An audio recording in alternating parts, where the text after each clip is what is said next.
A passenger shoved a colonel during a fight over a window seat. Seconds later, the emergency hammer came out, and what happened next will leave you speechless. He thought breaking a child's head against the window would silence a father's plea. Subscribe if you believe no cruelty should escape justice. The boy's fingers barely touched the window when a voice, low and tense, cut across the narrow aisle like a blade. Kids shouldn't block views they don't deserve. Colonel Adrian Kessler's head turned sharply. He didn't need to ask who had spoken. The voice came from the man across the aisle, seat 12A, the same man who had been watching the window seat since they boarded. Adrian's jaw tightened, but his tone remained level. "That's my son. Watch your words." For a brief moment, silence clung to the cabin.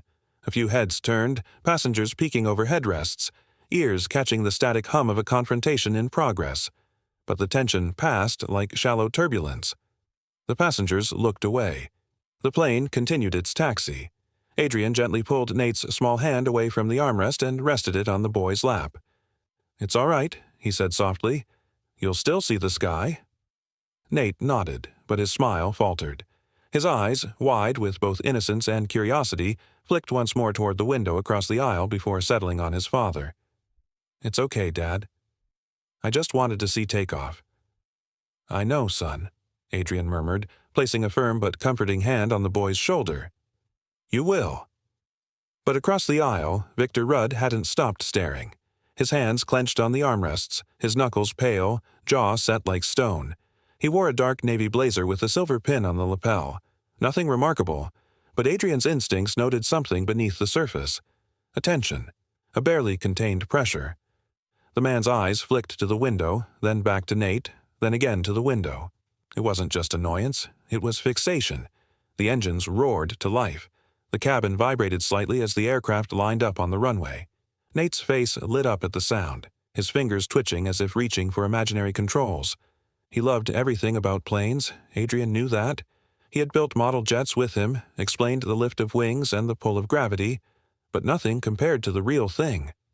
The boy leaned slightly toward the aisle, trying to catch a glimpse past the bodies and the tray tables. Adrian glanced back at Victor. The man hadn't moved. Still stiff, still glaring. His eyes now flared with something new, resentment. No, Adrian corrected himself. It was something older than resentment. It was hatred, but aimed too precisely, too coldly to be random. He felt the shift then, not in the plane, but in the atmosphere. The lights dimmed for takeoff, casting the cabin in soft yellow tones. For most passengers, it was routine. For Adrian, it was a ritual, one he had done countless times, on countless deployments. He glanced out beyond the windowless aisle, imagining the runway stretching into the dusk, propelling them toward quiet sky. Nate giggled as the jet rumbled forward. "Here we go." The colonel smiled faintly. "Hold on." They lifted. As the plane angled upward, Nate pressed his head back and beamed. "It's like a roller coaster," he whispered excitedly. Adrian let himself relax for a moment. Just one. The war zones, the orders, the silence of command rooms, all of it felt far away up here, in this metal tube filled with strangers and soda cans. Up here, he could be just a father. But Victor didn't move. Even as the cabin leveled and the seatbelt signs blinked off, Victor sat rigid, eyes locked on the window beyond Nate's seat. His hands rested on his knees now, but his fingertips tapped, a rapid, mechanical rhythm. Left, right, left, right. Adrian noticed it. He also noticed that Victor hadn't spoken to a single passenger or crew member since boarding, hadn't taken out a book, hadn't used his phone. His briefcase, untouched, rested between his feet like an altar. "Dad," Nate whispered, tugging on his sleeve, "can I look out the window if no one's sitting there?" Adrian followed the boy's gaze. The seat beside Victor was empty. Adrian hesitated. "You can lean over for a second," he said carefully, "but don't lean too far." Nate shifted in his seat and tried to peer through the gap. His small body tilted, barely crossing the invisible line between rows. And then it happened again. Victor's voice came colder this time, louder. "Back in your seat." Adrian turned fully now. "Enough," he said, his voice low but unwavering. "He's a child, not a threat." Victor's eyes met his. They were dark, rimmed with something like exhaustion, but not the kind that came from lack of sleep. the kind that came from something deeper, something cracked. "No one sees through that window but me," Victor said flatly, then sat back, breathing heavy through his nose. The words were so absurd, so oddly specific they sent a chill down Adrian's spine. This wasn't irritation. This was obsession. The flight attendant arrived to take drink orders. She was young, barely out of training from the look of her, and she greeted the row with a tired smile. "Would you like something to drink?" she asked politely, eyes darting between the two men, sensing the tension. "Orange juice, please," Nate said, perking up. The attendant nodded and turned to Victor. "Sir?" Victor didn't respond. His gaze was fixed beyond her, through the window he didn't have. The air between the rows thickened with something unspoken. Adrian watched him carefully. Something was building. Something was wrong. He looked down at his son. Nate was sipping his juice now, happily unaware, his feet swinging above the floor. Adrian turned back just in time to see Victor's jaw clench tighter, his fingertips now gripping the sides of the seat. He remembered briefing rooms. He remembered seeing that look in men who'd been too long under pressure. He remembered how often it meant the worst. He looked at the man's briefcase again. Still untouched, still locked shut, still too heavy. Across the aisle, Victor's lips twitched into the first smile Adrian had seen on him since boarding. But it wasn't a friendly smile. It was mockery, cold, measured, and aimed directly at Nate. Adrian's instincts sparked again. This wasn't over, not by a long shot. This flight would test more than patience. It would test blood, loyalty, and the hidden fractures inside men's souls. Victor Rudd's voice cut through the cabin like a knife. "Kids shouldn't block views they don't deserve." Adrian Kessler's head turned slowly toward the man across the aisle, his soldier's instinct halting the reflex to respond with anger. His voice, calm and measured but cold with warning, answered without hesitation. "That's my son. Watch your words." Victor met Adrian's gaze, unflinching. For a few seconds, the narrow strip of carpet between them felt like a live wire. One wrong step, one raised voice, and it would ignite. Around them, passengers looked up from their magazines and phones, drawn by the sharpness in Victor's tone and the weight in Adrian's reply. But, like waves receding after a gust of wind, the moment passed. Or so it seemed. Adrian's attention shifted back to Nate, who had drawn his knees up in his seat and was now peeking cautiously at the man across the aisle. The boy's curiosity was replaced by a quiet unease, and Adrian leaned in, whispering, "It's all right. Just look forward." Nate nodded and tried to smile, but his small fingers now clutched the seatbelt a little tighter. Victor Rudd sat rigid in seat 14C, his dark blazer pulled snug across his chest as he adjusted his position. But even his smallest movement betrayed agitation. His shoulders were too stiff, his jaw too tight, his hands never fully relaxed. The leather briefcase at his feet had not shifted since boarding, and every few minutes his eyes flicked down to it, then back up to the window. His lips pressed into a thin line each time the boy beside him moved. Adrian observed it all. He hadn't survived 20 years of military deployments without learning to read people, how a man's breathing changed before violence, how his posture hinted at the weight of his mind. Victor was not just irritated. There was something brewing behind his eyes, something more dangerous than a short temper. It was the way he fixated on the sky outside as though he owned it. The engines roared with altitude gain, and the flight attendants moved through the aisle, adjusting trays and exchanging polite nods. The clink of soda cans and plastic cups masked the low tension between the rows. Nate asked for orange juice, his voice gentle but bright. "Orange juice, please," he said, peeking over the seat at the attendant. He reached slightly toward the tray, placing his hand gently on the armrest between him and the window. Victor's head turned so fast it made the attendant flinch. "That seat's not his," Victor snapped, voice sharp enough to slice through the murmurs around them. "That view shouldn't be wasted." Adrian's eyes narrowed. The attendant, a young man in his early 20s, hesitated. "Sir, this is his assigned seat. Everyone must stay in their seats for safety reasons." Victor leaned forward, glaring directly at Nate, who immediately shrank back into his seat. "He doesn't even appreciate it," Victor hissed. Adrian's chair creaked as he rose slightly. His left hand moved protectively to rest on his son's shoulder. "Sit back," Adrian said, no longer calm but controlled, his voice as flat and dangerous as a drawn blade. "Now." Victor's stare lingered another second before he leaned back, but the tension didn't ease. He smiled, not with amusement but with something darker, A smirk stretched across his face, crooked and smug, like a man who believed he'd found a weak spot. Adrian sat slowly, his hand still on Nate's shoulder. The rest of the cabin was quiet again, but it was no longer peaceful. It was the kind of quiet that came before a detonation. Adrian's eyes flicked toward the overhead compartments, the attendants, the cockpit door, taking mental inventory of his surroundings. One couldn't spend 2 decades preparing for conflict and then simply switch it off. He glanced back at Victor, who now sat motionless again, eyes fixed on the clouds. But the smirk hadn't left his face. Something in the way he stared, not out of wonder, not even of envy, but with claim, unsettled Adrian more than he wanted to admit. Victor suddenly reached for the airline magazine in the seat-back pocket but dropped it carelessly to the floor.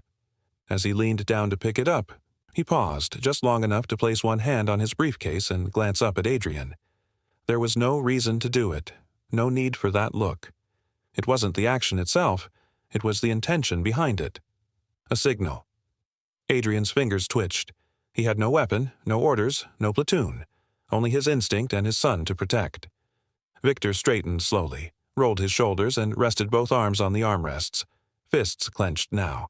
His knuckles were pale with pressure, veins rising beneath the skin like threads of tension. The plane jolted slightly as it hit a pocket of turbulence, and Victor's eyes closed for a beat.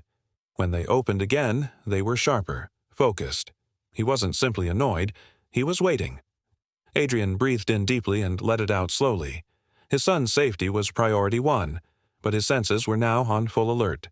Every fiber in his body told him this wasn't about a window seat. Something darker pulsed beneath the surface.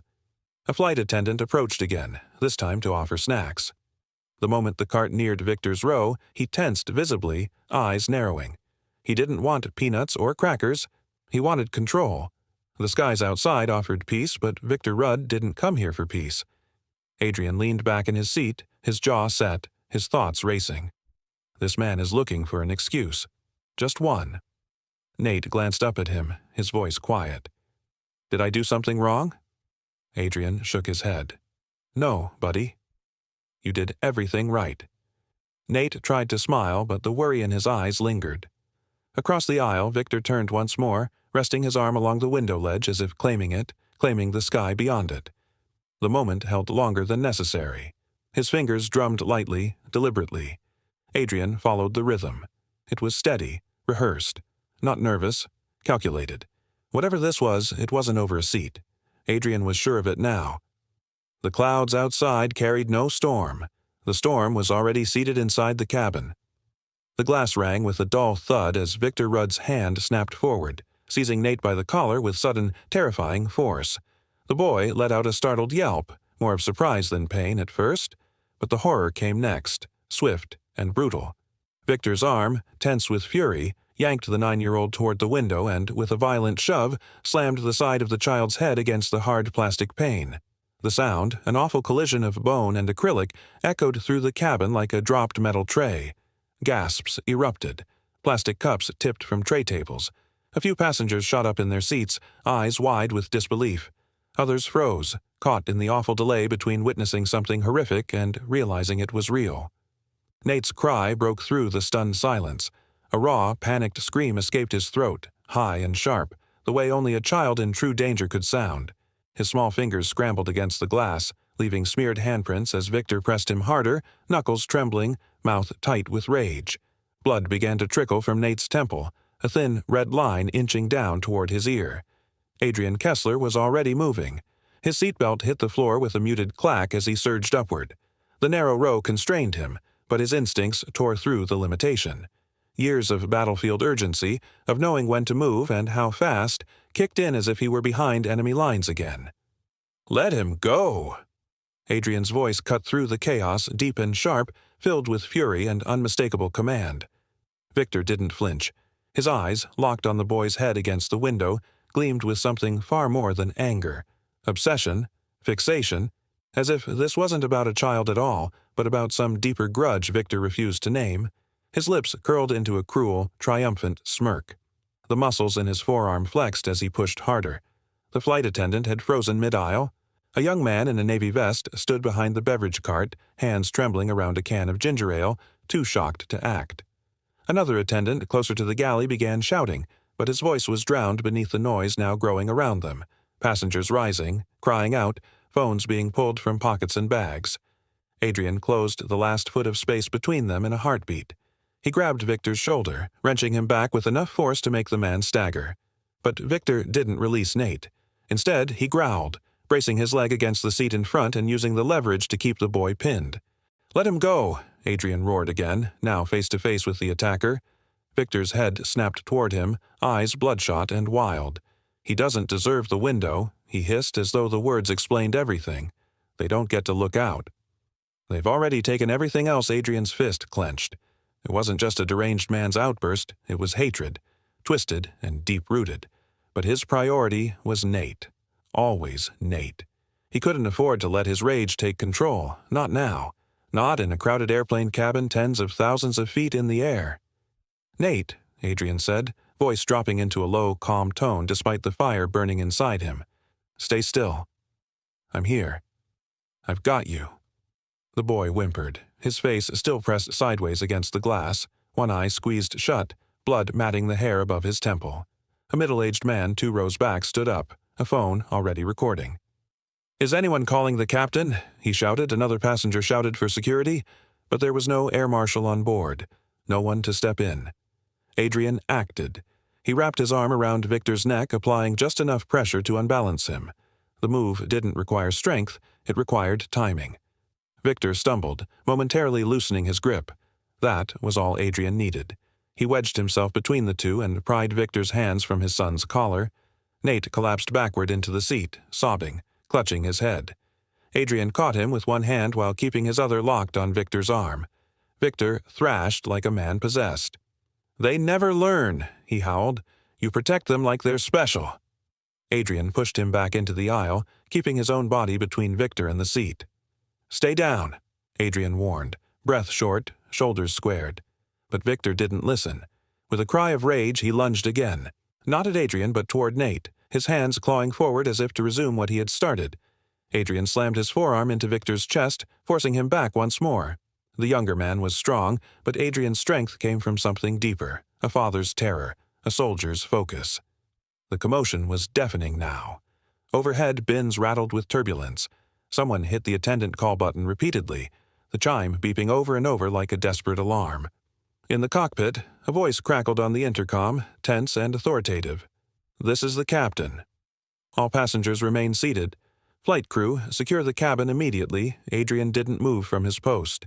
He stood like a shield in the aisle, one hand on Victor's shoulder, the other guarding his son, who now curled sideways into the seat, eyes wide, lips trembling. 2 flight attendants approached hesitantly, one holding plastic zip ties, the other speaking into a handheld radio. "We need to restrain him," the younger one said. "Please, sir, back up. Let us handle it." Adrian didn't budge. "He hurt my son," he said, his voice low but shaking with emotion. "You're not touching him until I know Nate is safe." Victor coughed out a bitter laugh, blood on his lip from the earlier scuffle. "You think it's over?" he spat. "You think this ends because you stepped in?" Adrian's gaze didn't waver. "I don't care how it ends," he growled. "I care that it ends now." Victor's eyes narrowed, and for a moment he stopped resisting. But the grin returned, slight, mocking, like a secret still tucked away. Adrian's spine prickled with unease. The attendants moved forward cautiously, finally slipping the ties around Victor's wrists. He didn't fight them this time. In fact, he seemed pleased, calm, even, as they wrestled him into the jump seat at the rear of the cabin. Adrian turned back to his son, kneeling beside the seat. Nate flinched at first, but when he saw his father's face, he buried himself in his arms. "I've got you," Adrian whispered, cradling the boy close, ignoring the sting in his knuckles and the tremble in his breath. "You're safe.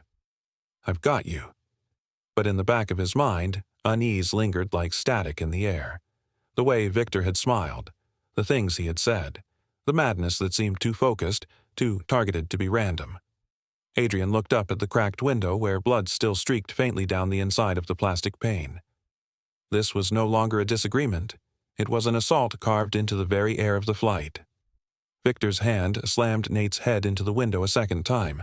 A sharp gasp tore through the rows behind them, and several passengers stood halfway from their seats, frozen by the sudden violence. Nate's small hands scraped weakly at the smooth plastic wall, his knees drawn up in instinctive panic.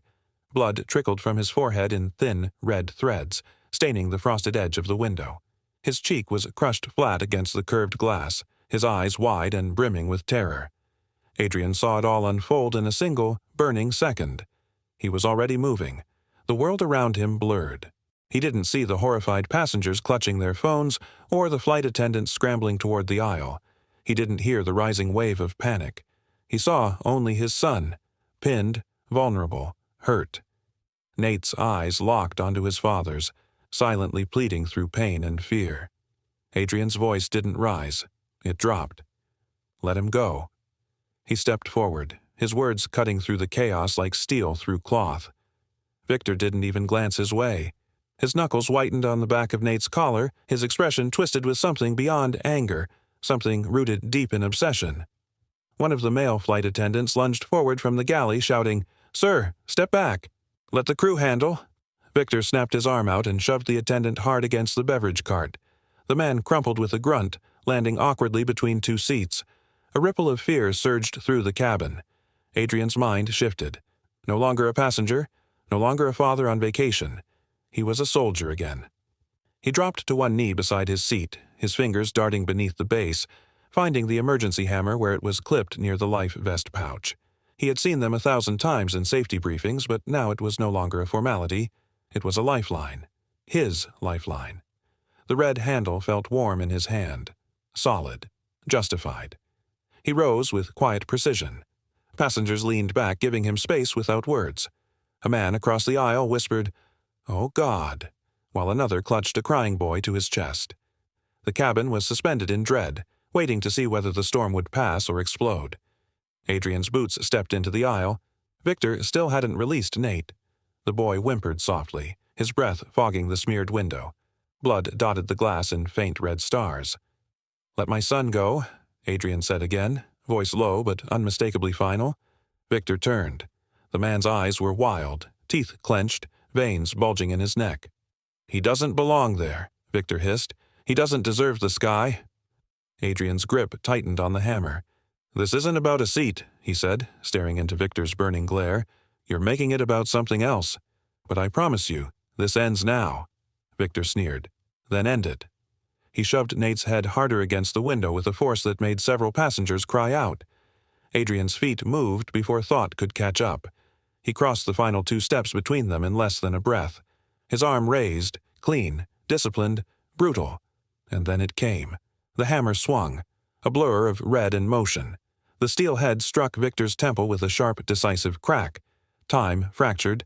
Victor's body dropped like a sack of bricks, collapsing into the aisle with a thud that echoed louder than the initial scream. His grip released.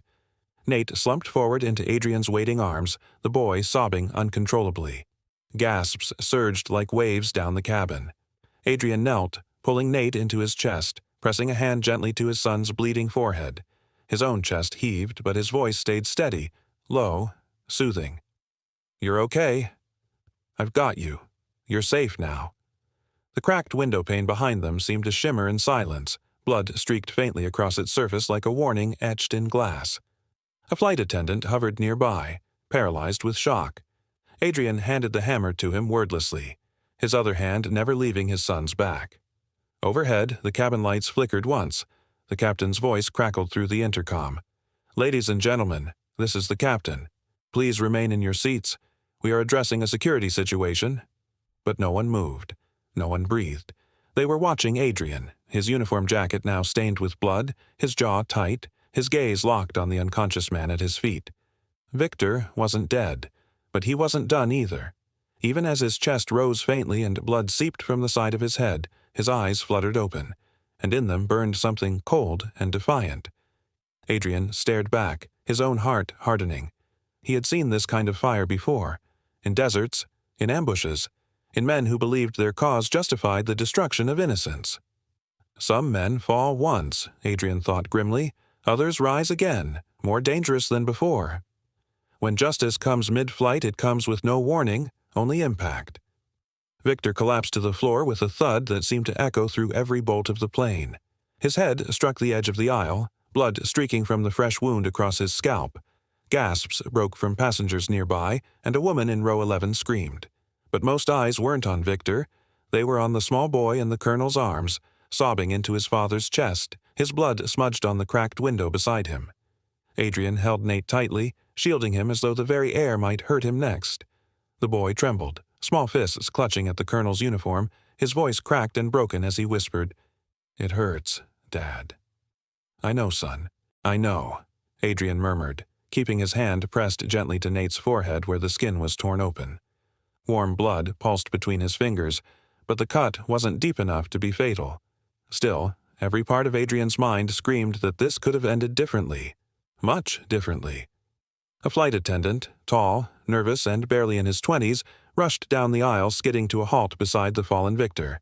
His eyes darted from the unconscious man to the bloodied hammer still clutched in Adrian's other hand. The young man froze. Adrian noticed and immediately lowered the hammer, slowly holding it out. "Take it," he said calmly, his voice low but firm. "It's over."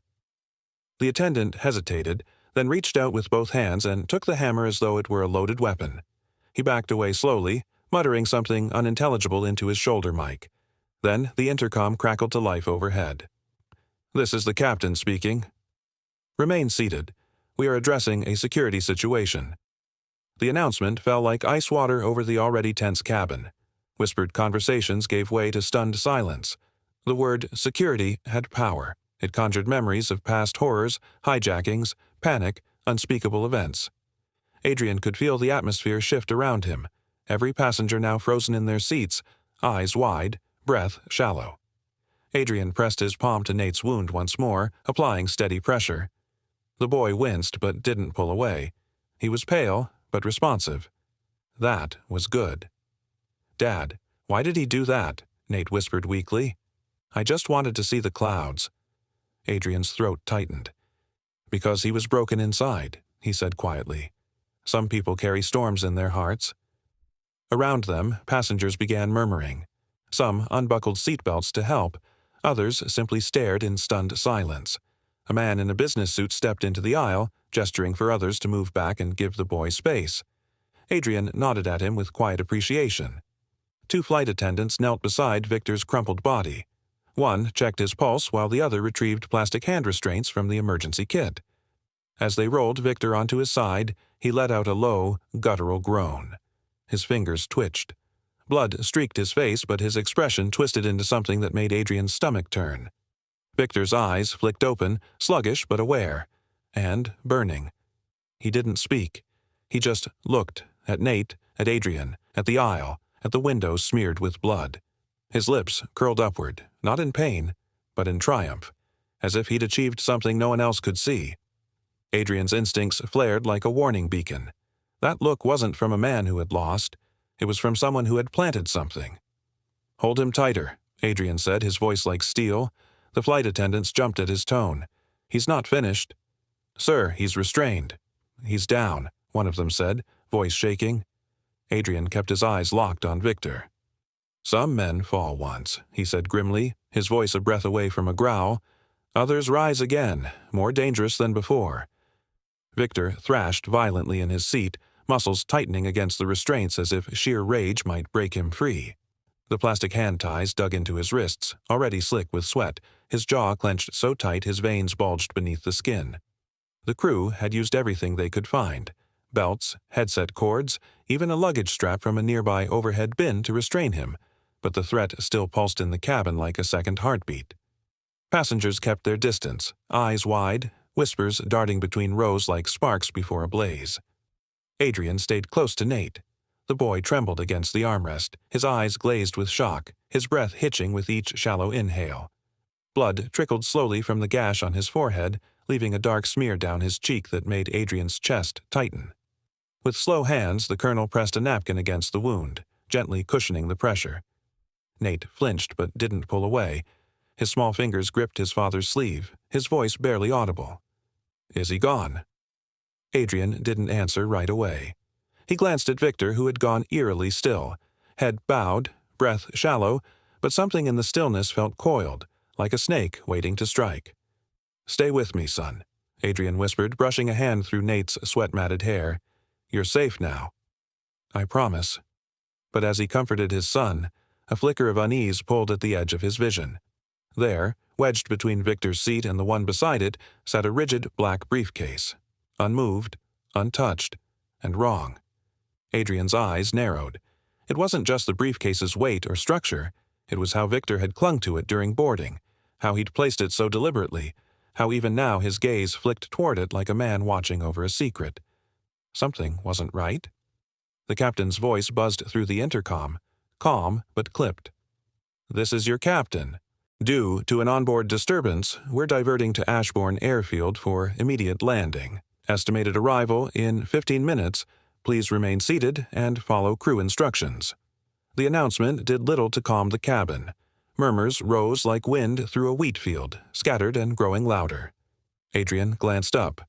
Passengers stared toward Victor, then toward the briefcase, then back again, their faces pinched with nervous anticipation. The word disturbance didn't begin to cover what they'd witnessed. And still, the briefcase sat there, unclaimed, untouched, like a question mark with a ticking heart. One of the younger flight attendants leaned toward Adrian. Should we move that, just in case?" Adrian didn't answer immediately. His mind raced through protocols, battlefield instincts, intelligence briefings, every scenario he'd trained for. Explosive devices, coded switches, chemical agents. But this wasn't a war zone, or was it? His eyes locked on Victor, who suddenly smiled. "You think this was about a seat?" Victor muttered, his voice jagged and low, barely louder than the hum of the engines. "You think this ends here?" The words hit like ice water. They weren't taunts, they were confessions. Adrian rose slowly, eyes never leaving the restrained man. The plane dipped slightly, beginning its descent, and the cabin lights flickered in the turbulence. Outside, the clouds thinned to reveal the faint glow of the airfield below, but inside, it was darker than ever. Victor chuckled again, a raspy, guttural sound that made nearby passengers shift uncomfortably. "You people never see it coming. You think you're safe because you're in the sky, but even here, it finds you." Adrian moved closer to the briefcase. Every step felt like crossing into enemy territory. He glanced at Nate, then back to the case, his voice firm and cold. "What's inside?" Victor gave no answer, only licked the blood from his lips and stared ahead. The flight attendant reached out to touch the case, but Adrian held up a hand. "Don't." "Not yet." He crouched beside it, his boots steady against the shifting floor as the plane angled more sharply downward. The case was locked, of course, but it bore no government markings, no tags, just a smooth exterior and reinforced corners. He slid it out carefully, lifting it slightly. Too heavy for clothes, too structured for electronics, too silent. He turned back to Victor. "Why my son?" Victor's eyes glinted. "Because you made yourself untouchable.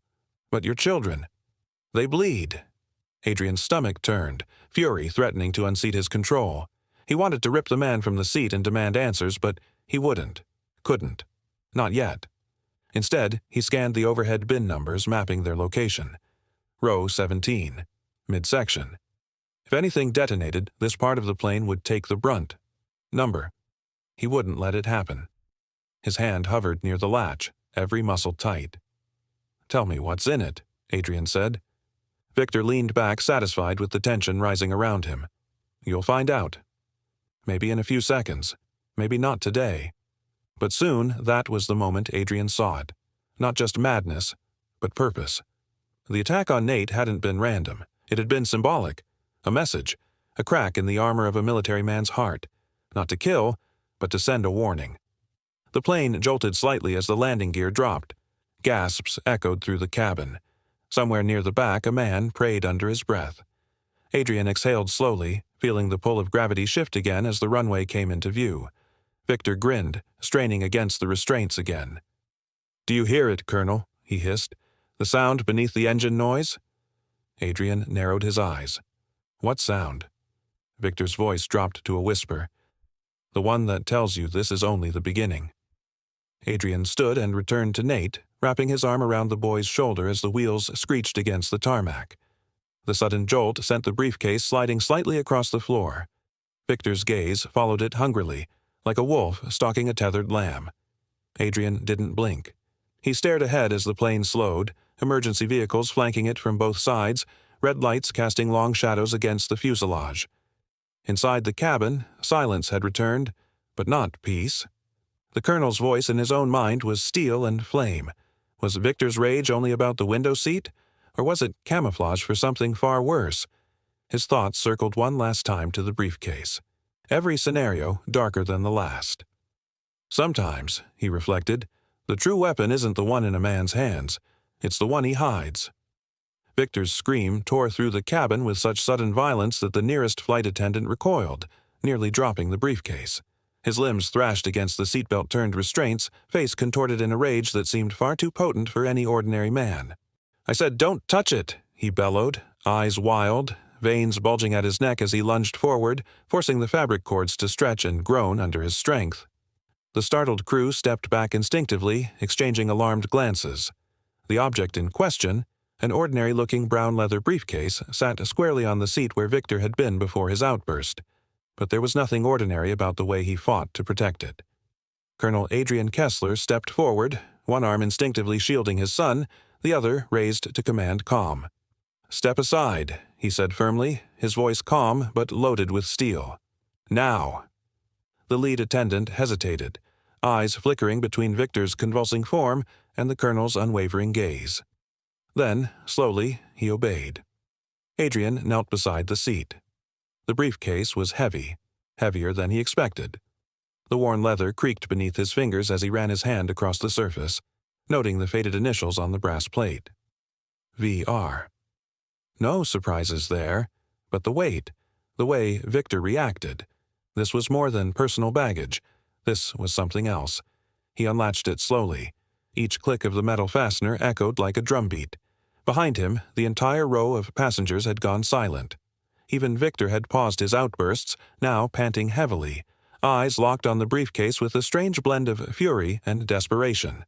The lid opened. No weapon, no wires, no metallic glint of a hidden device, just papers, photographs, notes. At first glance, it was almost disappointing, but Adrian knew better than to dismiss the ordinary. He pulled out a file, flipping it open. A row of photographs, some printed, some clearly cut from surveillance footage, showed military personnel walking through various air bases. Some were inside briefing rooms. Others were at civilian terminals. He picked up one of the images and froze. There he was. The photo had captured him exiting Stratton Base's officer club, uniform jacket draped over his shoulder, a tired smile on his face. The angle was off. It had been taken covertly from behind a vehicle or across a lot, but it was unmistakably him. Adrian's breath caught in his throat. Another photo showed a group of officers he knew from his previous post in Merrill Ridge. 2 of them had recently transferred to intelligence roles. Another image showed a base map, with patrol routes highlighted in red. Along the margins were hand-scribbled notes in block letters. Flight paths. Dependence. Leverage. His hand curled into a fist around the edge of the folder. The temperature in the cabin felt colder now, or maybe that was just the realization settling in.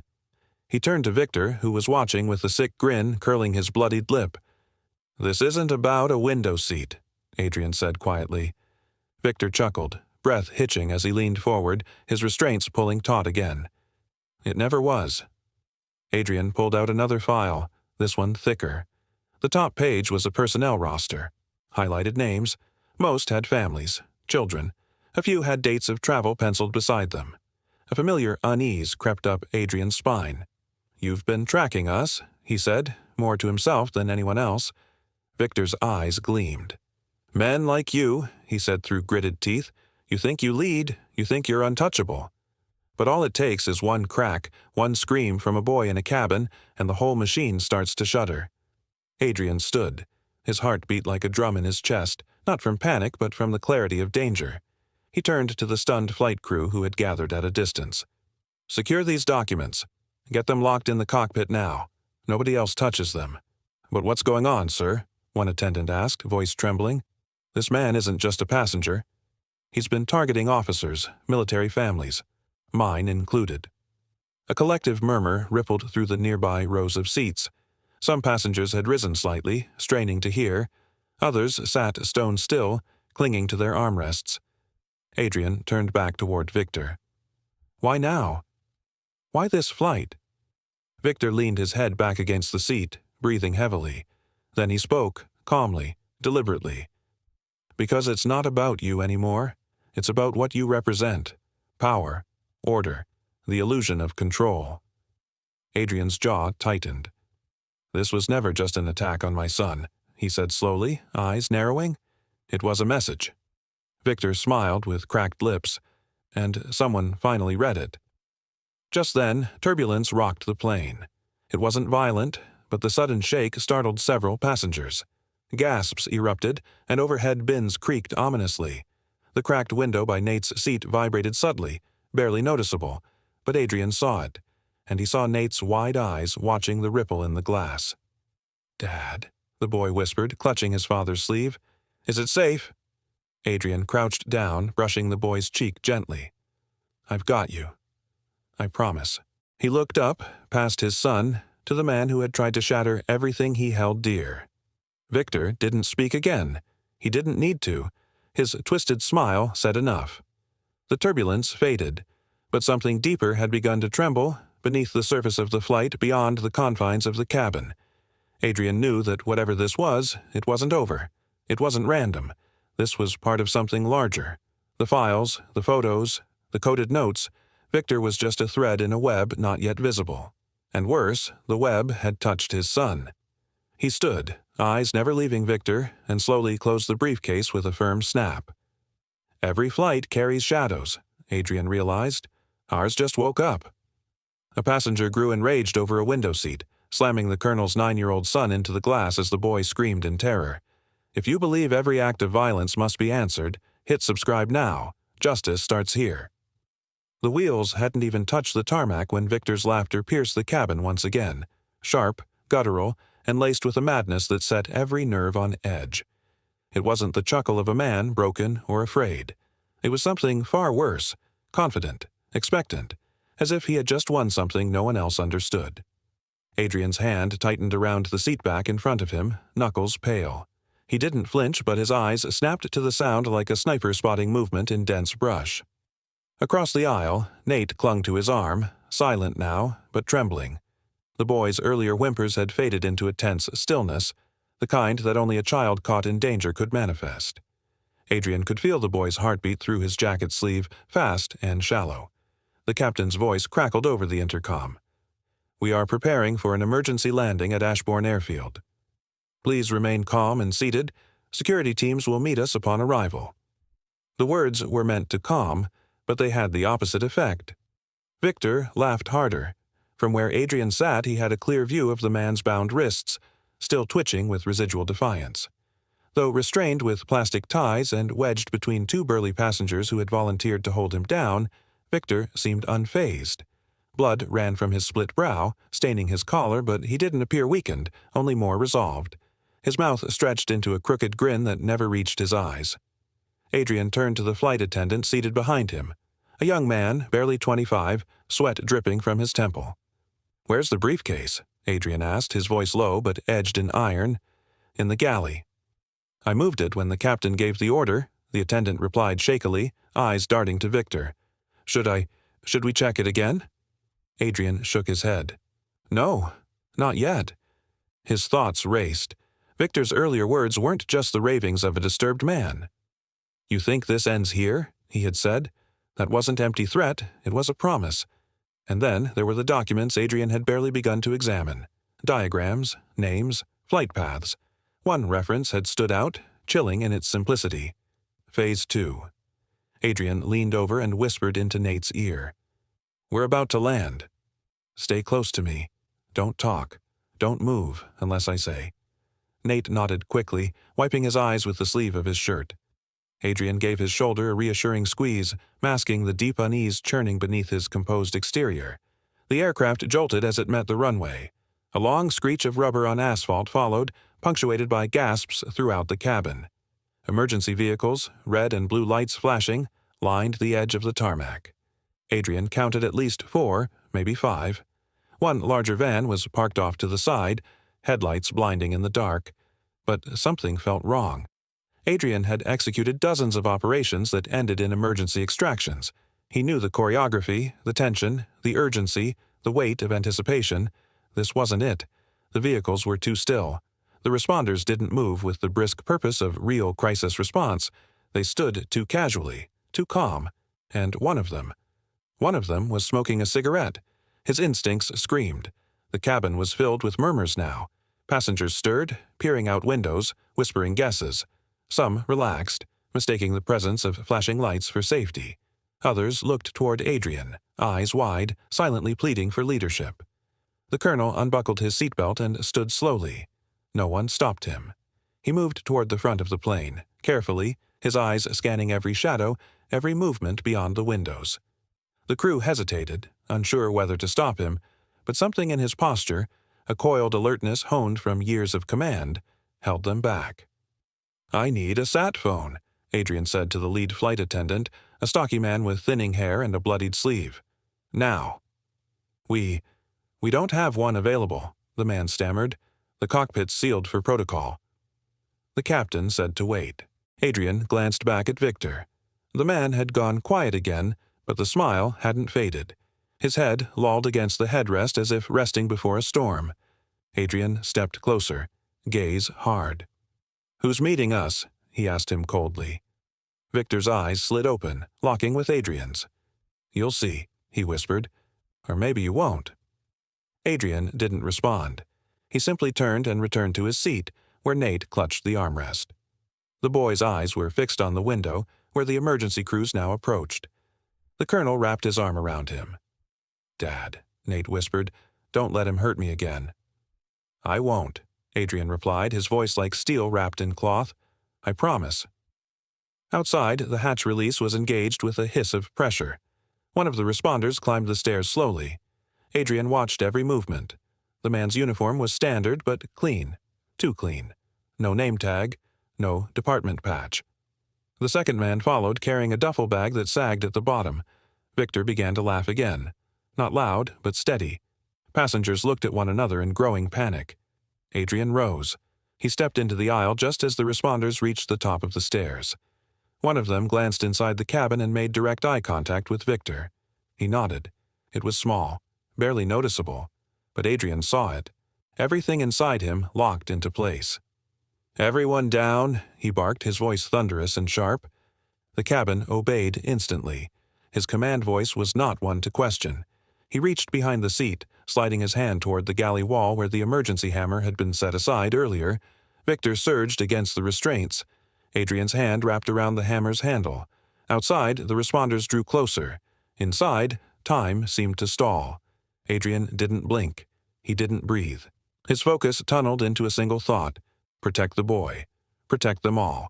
But even as he prepared for what was to come, something deeper gnawed at him. Not fear, but understanding. This wasn't the end. It wasn't a failed attack. It was a beginning. His eyes swept the runway one last time, scanning past the lights, past the staircase, past the idle vehicles where more figures gathered in the dark. And in that moment, Adrian knew. When a storm lands, he thought, it does not end. It only spreads its wings. The cabin doors hissed open with a metallic gasp, and a squad of uniformed airport security filed in with chilling precision. Their boots thudded against the narrow aisle carpet, their expressions unreadable beneath their dark caps and mirrored glasses. At first, passengers released a collective sigh of relief, grateful that order had seemingly arrived. But Colonel Adrian Kessler didn't relax. His eyes narrowed. He had seen real tactical teams before. These men were too smooth, too practiced in their stride. They didn't scan the room as first responders should. They moved like actors following a script. One of the men, lean and sharp-eyed, made direct eye contact with Victor Rudd. It lasted only a second, but it was enough. The subtle nod he gave was barely perceptible, but to a trained soldier like Adrian, it screamed volumes. His chest tightened. A warning pounded through his veins. This isn't over. It's only beginning. Victor roared.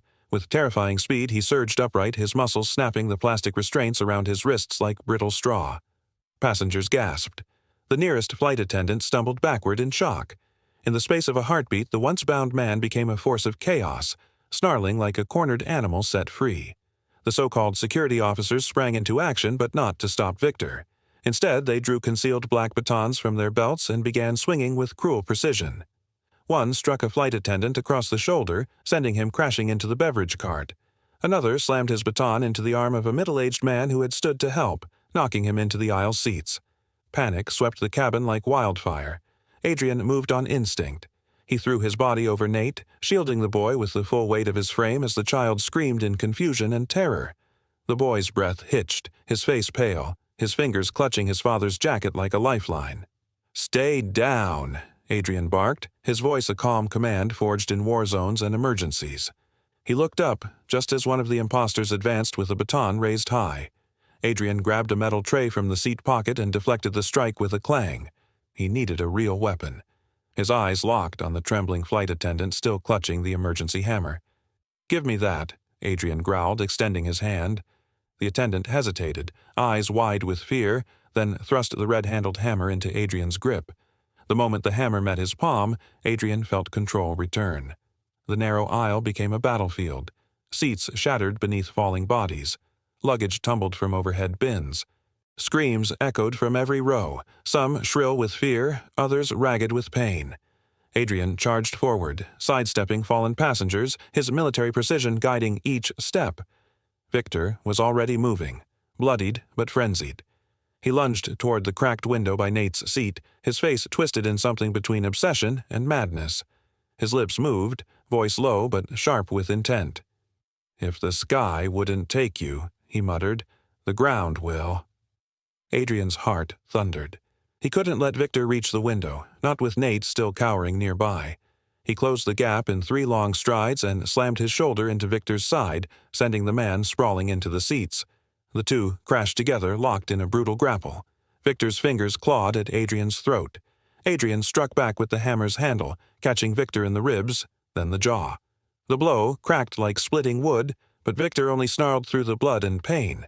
Behind them, one of the imposter officers lunged forward again, but Adrian spun, sweeping the hammer in a wide arc that cracked against the man's forearm. The baton clattered to the floor. Adrian kicked it away and turned back to Victor, who was crawling, gasping, still eyeing Nate. "You think this is about a seat?" Victor hissed, spitting blood. "It's about fathers thinking they're safe." Thinking they can hide behind uniforms and medals, Adrian's jaw clenched. "You made a mistake," he said coldly, raising the hammer again. Victor's eyes gleamed with a strange, furious pride. "I break sons," he said, "because fathers think they're untouchable." Adrian's next strike came without hesitation. It was not fueled by vengeance, but by purpose, by the unyielding force of a father defending what mattered most. The hammer came down, swift and final, and Victor's body collapsed with a heavy thud against the cabin floor. Around them, the battle slowed. The imposter officers, seeing their leader down and others injured, began to retreat. Some stumbled toward the emergency exit. Others melted back into the confusion, trying to disappear. The tide had turned. Adrian didn't chase them. His eyes were on Nate, who peered from under the protective arms of another passenger. The boy was shaken but alive.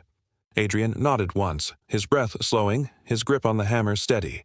The air inside the plane hung heavy with smoke, fear, and the fading echoes of violence. But for now, the worst had passed. This was no longer about seats, no longer about rage. This was war inside the narrow metal belly of flight. The moment Victor lunged from his restraints, the entire cabin turned to chaos.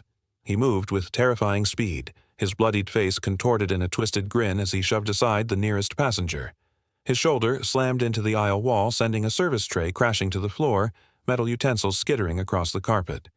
In an instant, the imposter officers moved too, drawing batons from beneath their false uniforms, barking orders that no one followed.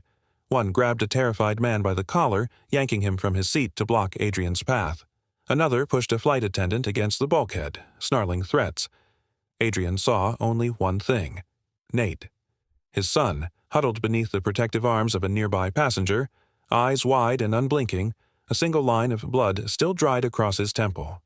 That sight pierced through every distraction. Training took over. He surged forward. A baton swung toward his ribs. Adrian twisted, letting it graze his jacket as he slammed his elbow into the attacker's throat. The man crumpled without a sound. Another imposter rushed from the opposite side, club raised. Adrian ducked low, grabbed a dropped seatbelt extender from the floor, and whipped it across the man's wrist. The baton clattered away. He didn't stop. The emergency hammer was still in the hand of a trembling flight attendant near row 18. Adrian snatched it mid-run, his fingers closing around its rubber grip like it had always belonged there. Victor was heading for Nate. "No!" Adrian shouted, the word erupting from his gut. The madman didn't stop. He shoved past two passengers, his shoulder knocking over an elderly man, his feet kicking an abandoned cup. His voice was a snarl now, rising above the screams. "You thought you could protect him, Colonel? He's just another legacy waiting to shatter." Adrian closed the gap between them in 3 long strides. The aisle felt narrower, the walls closer. Time slowed, every heartbeat a drumbeat of survival. Victor reached out, fingers grazing Nate's shirt. Adrian struck. The hammer swung in a tight arc, the head burying itself in Victor's ribs with a dull, meaty crack. The man staggered back, gasping, but not down. He roared and charged, grabbing Adrian by the collar and slamming him against the luggage bin above. The cabin lights flickered as the plane tilted slightly from turbulence, and for a moment, the two men grappled like shadows dancing under flashing strobes. Victor's hands closed around Adrian's throat. "I break sons," he hissed through broken teeth, blood dripping down his chin, "because fathers think they're untouchable." Adrian's vision dimmed, but he didn't falter. Through the blur, he saw Nate's face, wide-eyed, lips trembling, and something inside him snapped loose, not in fear, but in purpose. He raised the hammer's handle and, with every ounce of strength left, drove it into Victor's jaw. A sound rang out, crack, like a judge's gavel calling order in a courtroom. Victor reeled. The grip loosened. Adrian coughed, air rushing back into his lungs as he spun and delivered a punishing blow to Victor's temple. The man fell to his knees, still grinning through a mask of red. Around them, the imposter officers faltered. 2 had already been disabled, clutching joints or groaning under collapsed tray tables. The remaining ones hesitated, clearly unprepared for resistance of this caliber. 1 turned and bolted toward the emergency exit. Another tried to grab Victor's arm to help him rise, but Adrian stood between them, the hammer dripping sweat, not blood, from his palm. Victor spat out a broken tooth. "I break sons," he repeated with eerie calm, "because fathers think they're untouchable." Adrian stared at him, unwavering.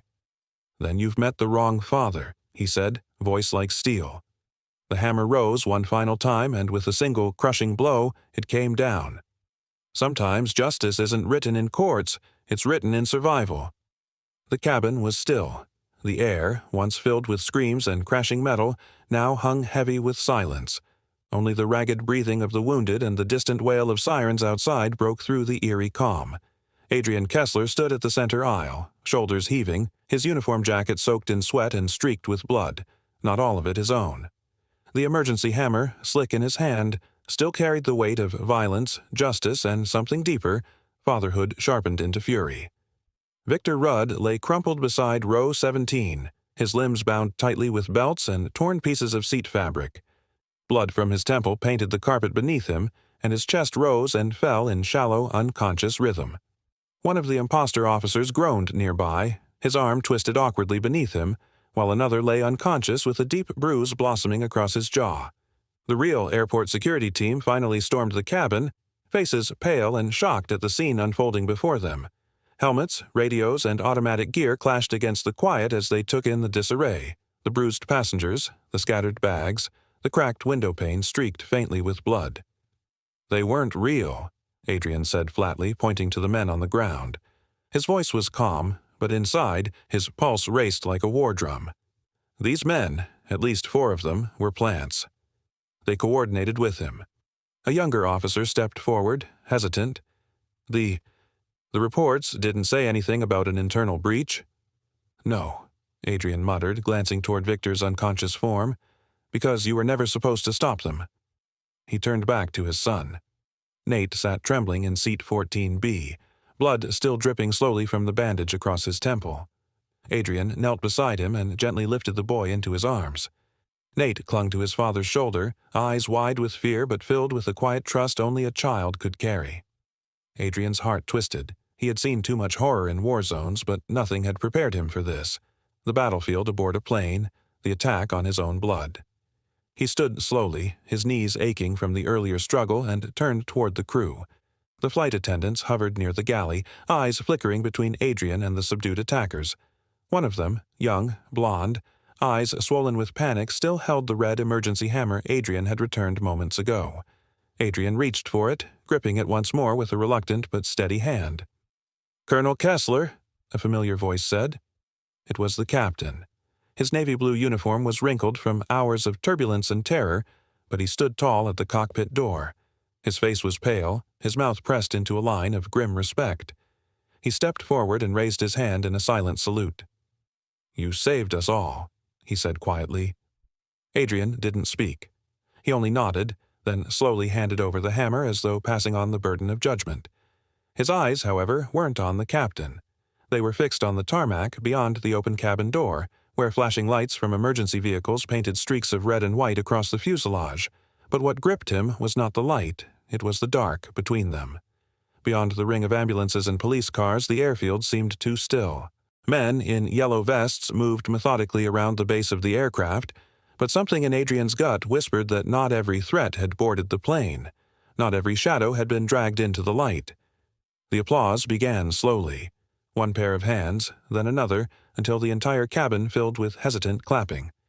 The passengers, shaken but alive, looked toward Adrian with admiration, some even with tears in their eyes. Yet the colonel didn't feel triumphant. He felt hollow. He shifted Nate gently in his arms, pressing a steady hand to the boy's back. His son's breathing was slowing, the panic beginning to subside, but the trust in that tiny grip clutched tighter than any wound Adrian had ever borne. A security officer tried to hand him a clipboard with statements to sign. Adrian glanced at it, then shook his head. "Later," he said, his voice firm. He moved toward the door of the aircraft, stepping over broken trays and collapsed armrests. With every stride, the echoes of Victor's voice returned, words about Phase 2, about legacies, about children being the weakness in armor. He remembered the briefcase, the photographs, the military insignias, his own face among them. This had never been about a seat. It was about him. And if his instincts were right, this flight was only the beginning.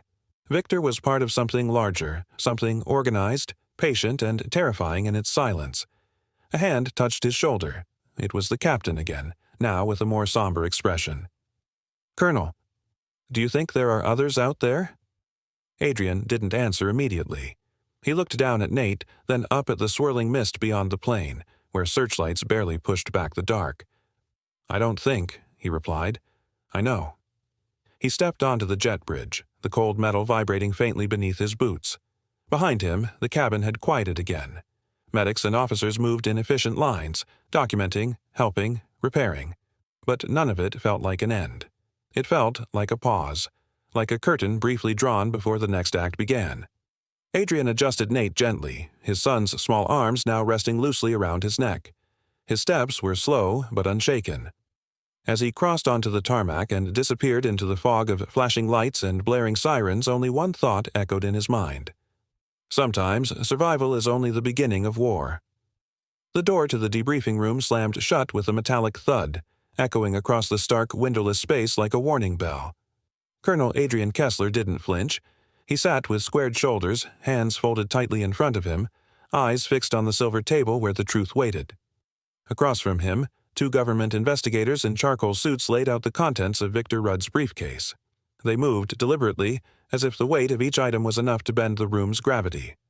The lighting overhead was sterile and unflinching, casting harsh reflections on the laminated photographs and creased documents now splayed before the colonel. "Start talking," Adrian said coldly, his voice a low thrum of restrained fury. The older investigator, a stern man with thinning gray hair and a deep crease between his brows, cleared his throat. "Victor Rudd was one of ours.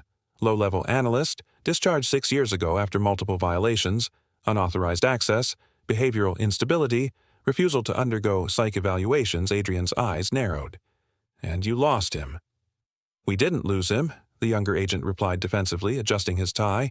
"He disappeared. Went completely off-grid, changed names twice.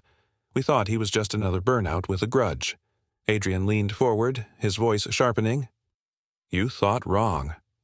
The table between them was littered with fragments of obsession, surveillance photos of military housing, red-circled flight schedules, crude maps with handwritten symbols. One photograph made Adrian's breath catch. Nate, captured through a long lens as he left school 2 weeks ago. He picked it up slowly, his thumb brushing over his son's small figure. "Why him?" he whispered. The older agent answered quietly. Rudd wasn't just angry. He believed the way to dismantle the military wasn't through bases or weapons. It was through families. His writings show a clear strategy. Break the bloodline, collapse the command. He wanted to prove that even the strongest fall when their hearts are exposed. Adrian's jaw clenched. So my son became his example. "Not just your son," the agent continued grimly, spreading out a second stack of photos. "There are dozens more, sons, nephews, brothers of high-ranking officers. You weren't targeted for who you are. You were targeted for what you represent." The weight of that truth pressed down like armor in combat. Adrian had faced enemies with rifles and tanks, but this was psychological warfare, and Nate had been caught in the crosshairs. He looked up sharply. "What's the next step?" The younger agent hesitated. "We've recommended the incident be classified. Media blackout. No statements. We want to avoid panic and—" "No," Adrian said, cutting him off. His voice was calm but absolute. "This isn't about panic. It's about protection." The room fell into silence. He stood, pacing slowly along the cold tile floor, boots clicking with each step. "If we pretend this didn't happen, we're handing every other Rudd out there a blank check. You don't cover up an ambush, you reinforce the convoy." He turned to face them, fists clenched at his sides. "I want reforms. Passenger screening must evolve. Background checks need to go deeper. Families of military personnel need warning systems, protocols, secure channels. And we need to stop pretending that uniforms alone keep us safe."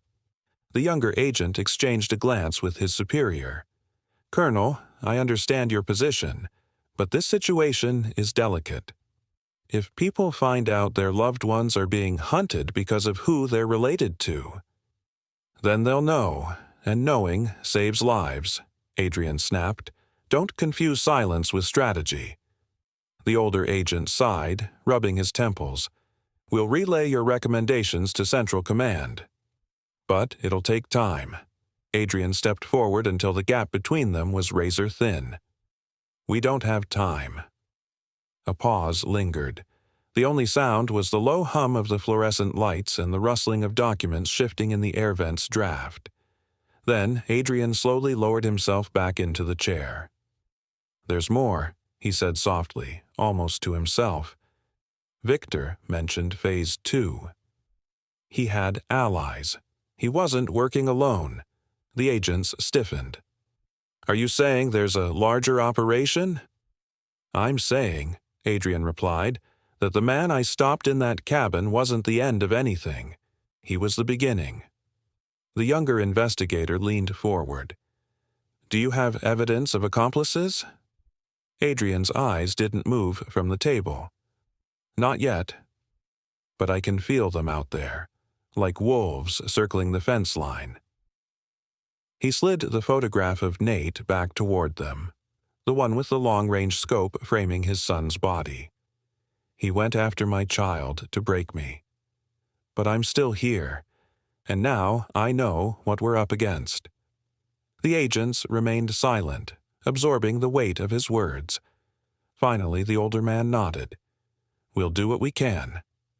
Adrian stood again, adjusting the cuffs of his uniform jacket.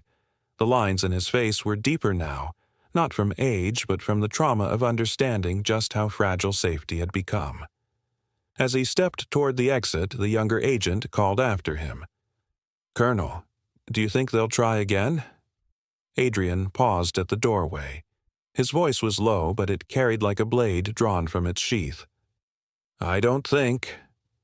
"I know," and with that, he opened the door and disappeared into the corridor, leaving only the scattered fragments of Victor's madness on the table behind him. Yet, even as the door closed, his mind remained locked on the warning that had lodged itself deep in his bones. He would not rest. He would not forget. His vow was carved in silence, but stronger than steel.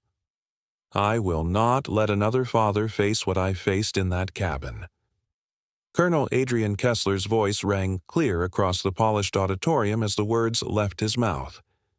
And in that moment, when the cabin erupted into chaos, there was no uniform, no protocol, only a father, a son, and the choice to protect what mattered most.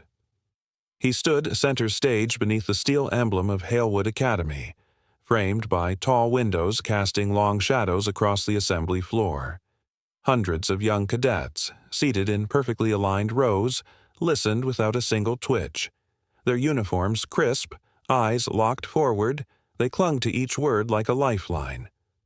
Behind Adrian sat Nate, now 10, upright in his chair, dressed in a navy blazer with a brass pin gleaming at the collar. The small scar above his eyebrow remained, faint but permanent. A memory etched in skin. He smiled quietly, but the kind of smile that came not from forgetting, but from surviving. Adrian paused, scanning the faces before him. His fingers brushed lightly against the edges of the podium, knuckles pale with pressure. This wasn't just a speech, it was a warning wrapped in legacy. He continued, his tone calm but heavy. You will be tested. Not always in ways you expect. Sometimes the threat won't wear a uniform. It won't carry a flag. It'll wear a suit, sit quietly next to your family, and wait until you lower your guard. A murmur ran through the cadets. Just a breath, a ripple of realization. Adrian saw it in their expressions, that tightening of shoulders, that subtle shift from curiosity to caution. Good, he thought. Let them carry this weight. They would need it. As the applause began to swell near the end of his address, Adrian's gaze drifted past the spotlights, past the stone columns lining the room, to the back corner where no one stood. There, tucked deep inside his inner coat pocket, was the photograph. He felt its edges through the fabric, a reminder he could never leave behind. After all these months, the questions still outnumbered the answers. He hadn't told anyone about it. Not the investigators, not his commanders, not even Nate. The man in the photograph wasn't a stranger. He was someone Adrian once trained beside at Fort Durness over a decade ago. A man named Wyatt Kerwin, sharp-minded, loyal, but later discharged quietly for reasons buried behind black ink and classified stamps. Adrian had believed him gone, off-grid, maybe building a quiet life, but seeing his face among Victor Rudd's collection of targets, labeled, circled, and mapped, changed everything. Wyatt wasn't a target. He was a connection, possibly an accomplice, or worse, a leader in whatever web Victor had spun. The thought sickened Adrian. On stage, the applause had peaked. Adrian nodded in acknowledgement, stepping back from the podium. He let the noise wash over him, but his mind wasn't in that room anymore. It was halfway across the world, wondering where Wyatt was now, what he was planning, and whether others like Victor were still watching, still circling families like his. Backstage, after the ceremony, Nate waited beside a bench carved with the Academy's motto, Honor before Fear. His feet didn't quite touch the floor, and he kicked them gently as his father approached. "Did I do okay?" Adrian asked, adjusting the cuffs of his jacket. "You didn't cry this time," Nate teased, then grinned, but the light in his eyes wasn't mocking. It was full of pride. Adrian chuckled and ruffled his son's hair. "Not in public, anyway." They sat together in silence for a moment, the echoes of cadet chatter fading behind the heavy curtains. Nate turned, brow furrowing slightly. "Do you think it's over? The bad guys?" Adrian didn't answer right away. His gaze lingered on the horizon through the narrow window slit, clouds gathering in the distance, casting long shadows over the city skyline. "No," he said quietly, "but I think we're ready for them now." Nate nodded, seeming older than his years. He leaned into his father's side, and Adrian instinctively wrapped an arm around him. Inside Adrian's coat, the photograph shifted slightly with the motion, a silent reminder that vigilance was never retired, only redirected. He'd sent copies to a few trusted contacts overseas, asking for quiet eyes on Kerwin, but had heard nothing concrete yet. Intelligence was a waiting game, and in that waiting, evil moved, but not unchecked. Not anymore. When it was time to leave, Nate stood first, holding out his hand. Adrian took it without hesitation. Their steps echoed as they walked down the side corridor, the exit door ahead growing larger with each stride. Just before they reached it, Nate looked up and whispered, "You saved me, Dad." Adrian stopped, looked down at his son, and smiled faintly. The boy's words were soft, but they struck with the weight of truth. He gripped Nate's hand tighter, and in the silence that followed, the echo of what he'd always feared was now matched by something stronger, a vow, a light in the dark, and a reason to keep standing watch. The skies are never empty of shadows. They only wait for light to reveal them. He shattered a boy's peace against the window, but seconds later the Colonel's hammer shattered him. If you stand for protecting the innocent and punishing the guilty, subscribe now. Together, we rise. Disclaimer: the story you just watched is fictional. It explores themes of conflict, retaliation, and the explosive consequences of anger and disrespect. Its purpose is to raise awareness, provoke thought, and inspire accountability, justice, and empathy in the face of confrontation.